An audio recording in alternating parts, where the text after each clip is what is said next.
Hey guys, I just bought this 1987 Chevy S-10 Blazer, and man, I have always pined over one of these because I think it is one of the most iconic small SUVs that has ever been made. And I thought I'd entertain y'all by doing a little bit of off-roading with it here at the Tumbleweed Ranch, but it didn't go so well. Take a look. Things stuck or without scraping any of my bumpers. Ooh, look at that. Crawling right through, no drama whatsoever. Oh, I spoke too soon. I spoke too soon. For your entertainment purposes, let's tackle logs. Oh, I'm doing it. I'm doing it. Oh, it's gonna make it. It's gonna make it. We're near the top. It's getting steep. Oh, I'm bouncing around like I'm riding an angry horse, but I made it to the top. All right, giving it a momentum. There we go. There we go.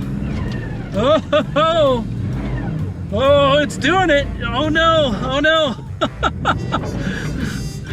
All right, let me reverse back a little bit. I don't know if this four-wheel drive is working the way that it's supposed to. Well guys, as you could probably tell there, my 4x4 was, well, it wasn't working properly. And it's a little broken and in need of repairs. I'm sure if I had this in 1987, brand new, it would have tackled our Onyx off-road course in flying colors. But today in 2023, it's a little broken. But I still like these trucks. They're still really cool, and really cool old vintage trucks to have, especially when they work properly. Because this is based off of the Chevy S-10 pickup truck, which replaced the Chevy Love. These came out in 1983, and they were actually Chevy's first small pickup truck that they built themselves, because that Love was built by Isuzu. And they didn't want you to confuse this with the other Blazer, the K5 Blazer, which is based off of their full-size pickup truck. This is a much smaller SUV. And the other thing is this doesn't have the removable top like the K5 Blazer does. It's just a hard, fixed roof. But you know what? We actually have someone here at TFL that knows quite a lot about these old Chevys. And I think I'm gonna go pick him up and have him take this out for a spin and get his opinion on it. Got some good Yokohamas on here. Yeah, David. Yeah. Welcome. Yeah. Welcome. Thank you for coming and checking out my your new drive. My S-10 Blazer. Yeah. You know, I when I was 20, I lived with a couple up in Estes Park at a dude ranch. Yeah. And they had just bought one of these brand new, and two-door, just like this. Yeah. What year is this? 87. Yeah, it was probably, it might have been a little newer. It might have been the first version, because they came out when? 83. Yeah, 83. And I thought they were the coolest thing. I mean, it kind of was. I mean, it was like the SUV. You know, we had the Land Cruiser and we had the Jeep. Yeah. But we got the K5 Blazer and all that. Yeah. Yeah, but we didn't have like a Chevy version of it. Wait a second. What am I doing, David? Driving you around in this? I'm okay with that. No, I want you to drive. I want your opinion on this. Okay. Yeah, let's do a little fire drill here and we'll let you drive. All right. There we go. Sweet. I've driven this thing plenty already, so 103,000. Wow, that just broke in. I know. I couldn't believe. I mean, when you look at it on the outside, it certainly looks like it's got 203,000 miles on it. Yeah, a little bit of rust on it. But it is actually 103,000 miles, which is impressive, I think. That's nice. I mean, it's pretty darn good shape inside. Yeah. Really, I like the fact that it's got the same style hardware inside as my 92, because they kind of kept this boxy style for interior for a while.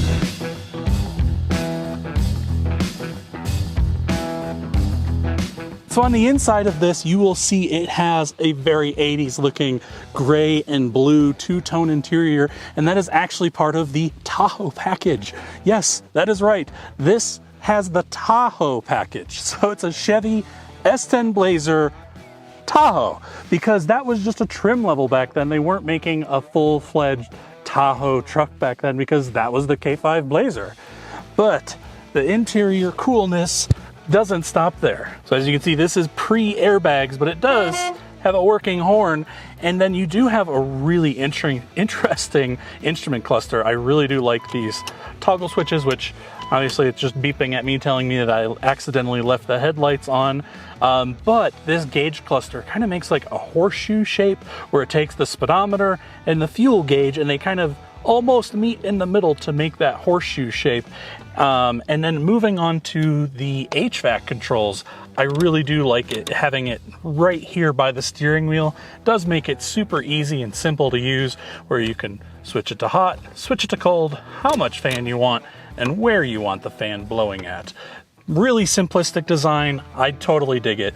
Now onto the radio. This is an aftermarket unit, which I actually put in because the one that was in here was aftermarket from the 80s and it didn't work.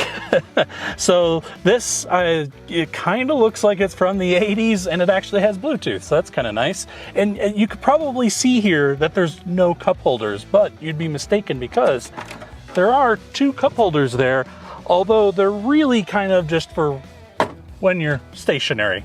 As soon as you go moving, this is gonna come tumbling out at you, and yeah, it's not gonna be a pretty sight, but at least you have something there for when you're sitting and eating.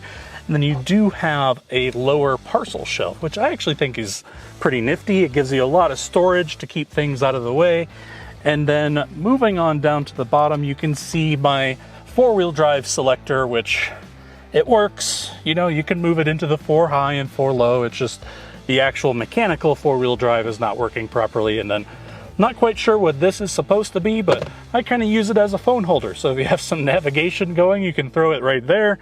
And then you do get a little additional storage here, which I currently have for my remote for the radio and a few other odds and ends. And then you do get lockable center storage, which is kind of interesting considering this doesn't have a removable top, but you can't just open it. You have to twist this and then open it this way to be able to get into it.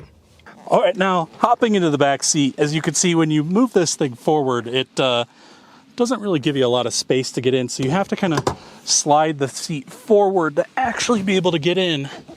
So it is a little bit of a tight squeeze to get in, but once you're actually in, boy, you got a lot of space back here. I mean, yeah, this seat's a little bit forward, but even if I was sitting behind the driver's seat, which isn't, this is a very spacious back seat, especially for being just a 2-door.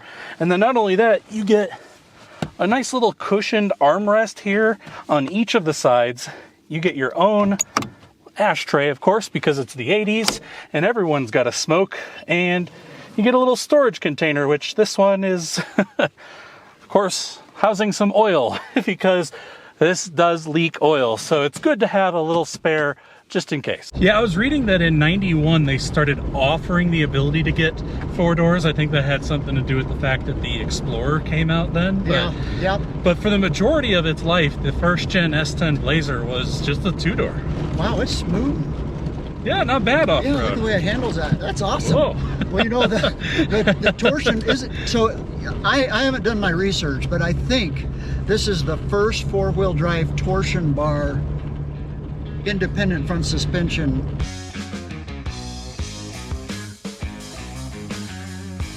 So under the hood of the Chevy Blazer, if you got it in 1983, you had a couple different engine options. You had a 4-cylinder engine that put out a whopping 83 horsepower, or you could upgrade to the 2.8 liter V6 that had 110 horsepower. Now this, being a 1987, actually got the throttle body fuel injection, so it has a whopping 125 horsepower and 150 pound-feet of torque, which this one is mated to the 4-speed automatic, but you could also get it with a 5-speed manual.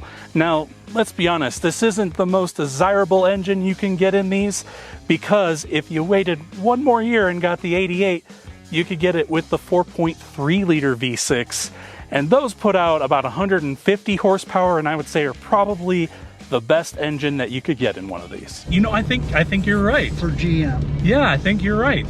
Right? Well, I mean, if we're wrong, maybe in the comments section below, you guys can let us know. Yeah, because, I mean, it was solid axle, you know, pickup trucks during the 70s and 80s. And then, of course, it was 87 when they first torsion bar truck. Right. But this was before that time. I mean, like 4 years before then. Yeah. Yeah. Well, I want to see you. Let's not take it through the off-road course because, well, my four-wheel drive isn't working Oh, it properly. doesn't work. Okay. Yeah, I mean it works now. It didn't before. There were some vacuum lines that were bad that we replaced, and it works now. But so you don't want to she go whines. Andre's pit? No. Stay at Andre's pit? Yeah. Okay. I'd say if you want to go through that dip up there, that could be all fun. right. Well, I got to go through Onyx off-road sign here. There you go. Yeah. First.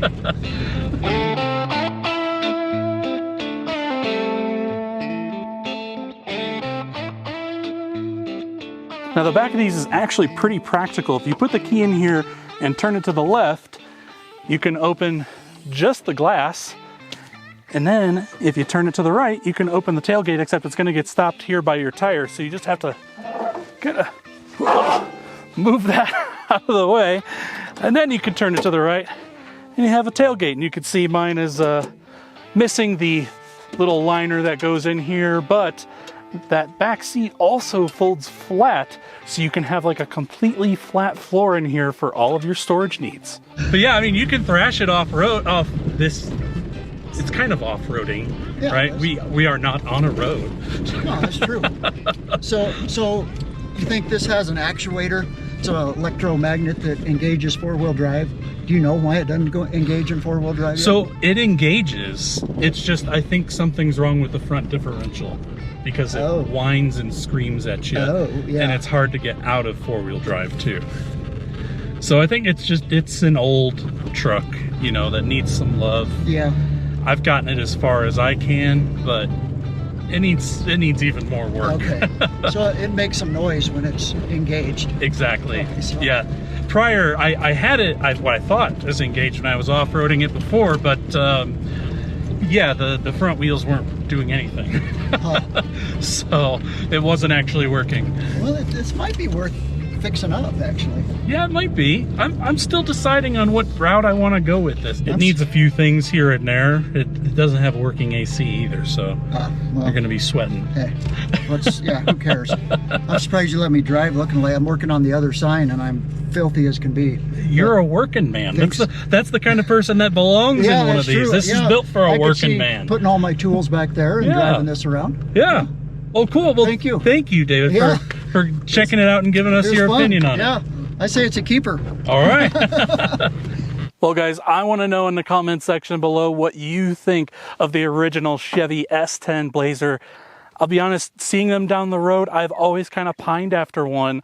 I think that the styling on it is classic and will age only better over time. But this one obviously is, yeah, it's a little rough. It's got some rust holes.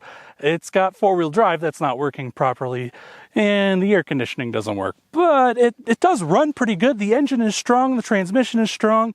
It's only showing 103,000 miles on the odometer. And yeah, I know it doesn't look like a 103,000 mile SUV, but I assure you, I have run the Carfax, and those are real, actual miles. And I only bought this for about $1,700. And yeah, I've put maybe another $500 or so into getting it to where it's currently at. But I don't know, am I crazy to think that this is a good buy for around $2,000? Again, let me know in those comments below what you think. And for everything else, check out alltfl.com. Thank you so much for watching. This has been Brendan and Alex behind the camera. Take care, guys.